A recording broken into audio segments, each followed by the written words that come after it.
इस औरत ने क्लेम किया है कि ये 3000 साल पहले एंशिएंट इजिप्ट के दौर में पैदा हो चुकी है। उस दौर में ये एक प्रीस्टेस थी और अब ये रीइनकारनेट हुई है। रीइनकारनेशन मतलब एक पुरानी रूह होती है जो दोबारा से पैदा होती है। इसने इजिप्ट में ऐसी ऐसी डिस्कवरीज की हैं जिसके बारे में पहले किसी को पता भी नहीं था। वैसे पर्सनली मैं इस तरह के रीइनकारनेशन केसेस को मानता नहीं हूँ, लेकिन इस औरत के केस में इसकी पूरी लाइफ में जो शॉकिंग इवेंट्स हुए हैं उसको देख के तो लगता है कि शायद वाकई ये एंशिएंट इजिप्ट के दौर से ही है। लेकिन आर्कियोलॉजिस्ट और हिस्टोरियन ने इस केस को देखा था और उन्होंने दसियों साल लगा दिए थे ये प्रूफ करने के लिए कि ये औरत झूठ बोल रही है, लेकिन वो इसको गलत साबित कर ही नहीं सके थे। इसके पास ऐसी इंफॉर्मेशन थी जो इसके पास नहीं होनी चाहिए थी, जो आप लोगों को ये सोचने पे मजबूर कर देगी कि शायद वाकई ये औरत रीइनकारनेट हुई हो। बेशक आप लोग रीइनकारनेशन में बिलीव ना करते हो और शायद आपको ये भी लगे कि ये एक फर्जी कहानी है। एक बार स्टोरी सुन लो फिर ये सोचना कि इसके पास ये इन्फॉर्मेशन आई कैसे, जिसकी वजह से इजिप्ट में इतनी सारी डिस्कवरीज हुई हैं जिसके बारे में कोई सोच भी नहीं सकता था।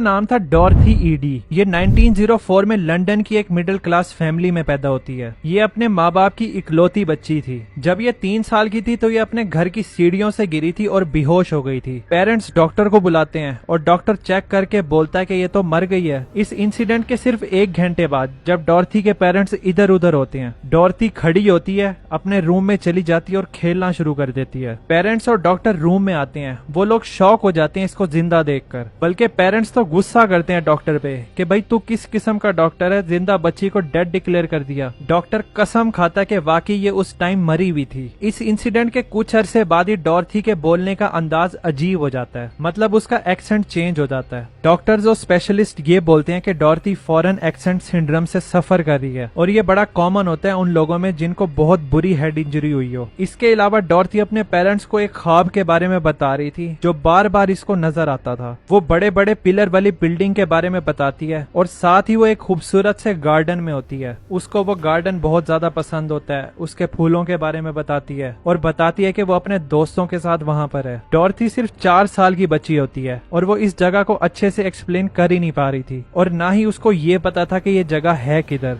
बस वो इस गार्डन के पीछे पागल थी जो ख्वाब में उसको बार बार नजर आ रहा था और वो हर वक्त इस गार्डन के बारे में बातें करती रहती थी। डॉर्थी के पेरेंट्स ये नोट करते हैं कि डॉर्थी हर वक्त रोती रहती है कि उसको अपने ख्वाब वाली जगह पर जाना है। अब तो डॉर्थी उसे अपना घर कहने लग गई थी। डॉर्थी की माँ उसको बोलती है कि डॉर्थी तुम घर ही हो। डॉर्थी बोलती है कि नहीं, ये मेरा घर नहीं है, मेरा घर तो उस गार्डन में है, बिल्डिंग के पास। अब होता ही है कि डॉर्थी को डिस्ट्रैक्ट करने के लिए उसके पेरेंट्स उसको ब्रिटिश म्यूजियम ले जाते हैं जिधर बड़े बड़े एंशिएंट इजिप्ट के एग्जीबिशन सेट लगे हुए थे। जब वो इस म्यूजियम के अंदर जाते हैं और डॉर्थी देखती है कि उधर फेरोज के स्टैचूज पड़े हैं, पिरामिड्स की पिक्चर लगी हुई हैं, वो भागकर इस एग्जीबिशन में जाती है और अलग अलग फेरोज के स्टैचूज और फिंक्स के पांव चूमने लग जाती है और वो चीख चीख कर बोलती है कि मैं अपने घर आ गई हूँ, ये सब मेरे ही लोग हैं। पूरे म्यूजियम में इसने शोर मचा दिया था और वो इधर से वापस जाने को तैयार ही नहीं थी। डॉर्थी के पेरेंट्स उसको चुप करवा रहे थे। वो बड़ा एम्बेरस थे क्योंकि सब लोग देख रहे थे कि पता नहीं इनकी बच्ची के साथ क्या हुआ है। डॉर्थी फिर अपने पेरेंट्स के साथ वापस चली तो जाती है, लेकिन इसके बाद उसको ये पता चल जाता है कि वो जगह जो इसको ख्वाब में नजर आती थी वो एंशिएंट इजिप्ट था। तो वो एंशिएंट इजिप्ट के साथ पूरी तरह ऑब्सेस्ड हो जाती है। जब डॉर्थी 6 साल की होती है और उसको पढ़ना लिखना आ जाता है इंग्लिश में, तो वो इजिप्शियन हायरोग्राफिक्स में इंटरेस्ट लेना शुरू कर देती है। वो बताती है कि उसको पता तो है कि ये क्या है, लेकिन वो भूल गई है कि इसको पढ़ना कैसे है। 7 साल की उम्र में डॉर्थी एक टेक्स्ट बुक को देख रही होती है तो उसके सामने टेम्पल ऑफ सेटी द फर्स्ट की पिक्चर आ जाती है जो अबेडोस इजिप्ट में है।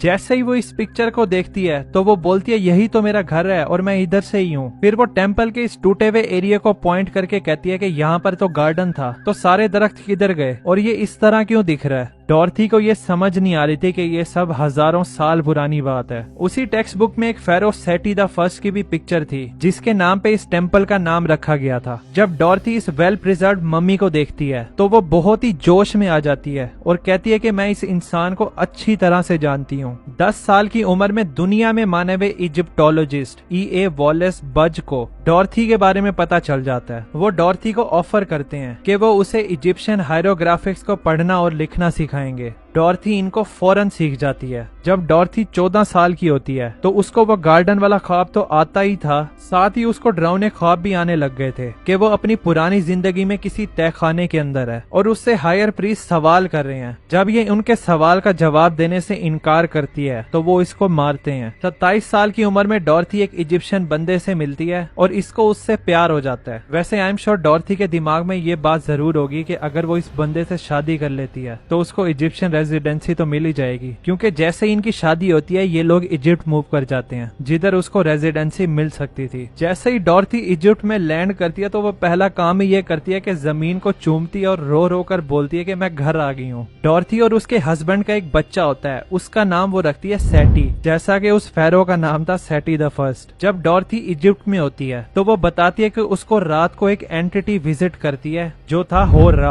ये फैल्कन की तरह दिखने वाला इजिप्शियन डीएटी था। डॉर्थी बताती है कि ये फेरो सेटी द फर्स्ट की रूह थी। अपने पहले साल इजिप्ट में डॉर्थी रात के टाइम हिप्नोटाइज स्टेट में चली जाती है। वो सो रही होती है, एकदम से उठती है और इजिप्शियन हायरोग्राफिक में तेज तेज लिखना शुरू कर देती है आधी रात को। उसका हस्बैंड उठता था और उसको देखता था इस हालत में, लेकिन वो इससे बात नहीं कर पाता था क्योंकि डॉर्थी बोलती है कि उस टाइम होरा उससे बातें बता रहा होता था और वो उन बातों को नोट कर रही होती थी। असल में होरा उसे ये बता रहा होता था कि पहले वो कौन हुआ करती थी। होरा के मुताबिक ये एक लड़की थी जिसका नाम था बेंट्रेशेट और ये 3000 साल पहले फेरो सेटी द फर्स्ट के टाइम पीरियड में जिंदा थी। ये टेम्पल ऑफ सेटी में रहती थी गार्डन के पास। 1 साल तक डॉर्थी ये नोट करती रहती है इजिप्शियन हायरोग्राफिक में और ये 70 पेजेस लिख लेती है जो इसके पहले की लाइफ स्टोरी थी और वो ये है। डॉर्थी के तौर पर पैदा होने से पहले ये एक इजिप्शियन औरत थी जिसका नाम था बेंटरशीट। इसके फादर सोल्जर थे और इसकी माँ फल बेचा करती थी जो मर गई थी जब ये 3 साल की थी।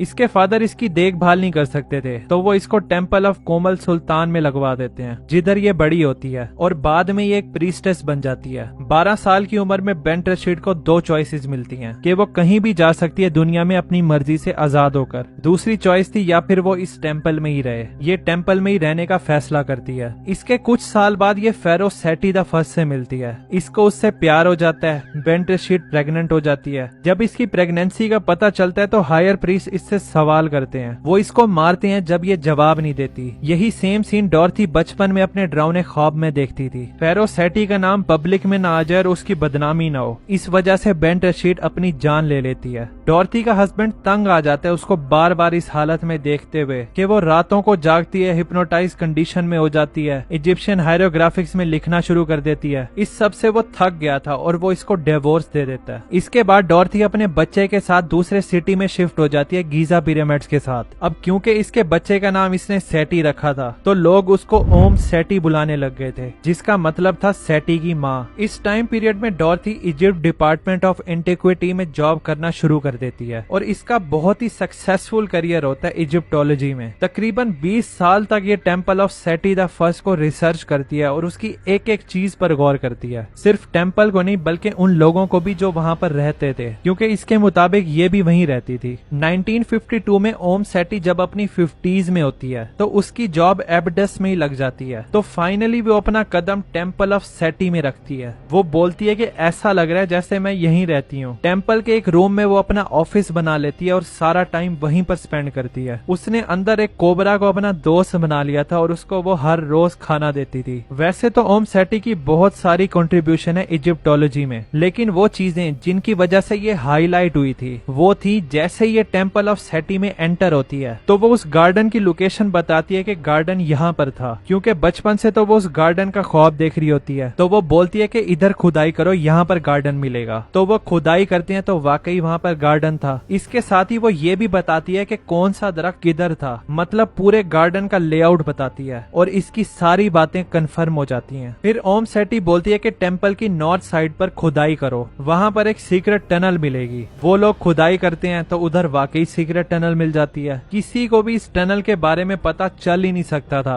और ऐसा हो ही नहीं सकता था कि ओम सेटी को इसके बारे में बगैर किसी एक्सटर्नल नॉलेज के पता हो। इसके अलावा ओम सेटी ने रिसर्चर्स को बोला था कि वो सर्च करें एक स्पेसिफिक एरिया में जिसका नाम था वैली ऑफ द किंग्स। वहाँ पर एक फॉरगॉटन टॉम है जब रिसर्चर्स उस एरिया में देखते हैं तो वहां पर एक टॉम मिल जाता है जो पहले डिस्कवर ही नहीं हुआ था। इसकी कोई एक्सप्लेनेशन नहीं है कि ओम सेठी को इतना सब कैसे पता चला इजिप्शियन कल्चर के बारे में, जो लोगों को ये सोचने पर मजबूर कर देता है कि शायद वाकई ये रीइंकार्नेट हुई हो।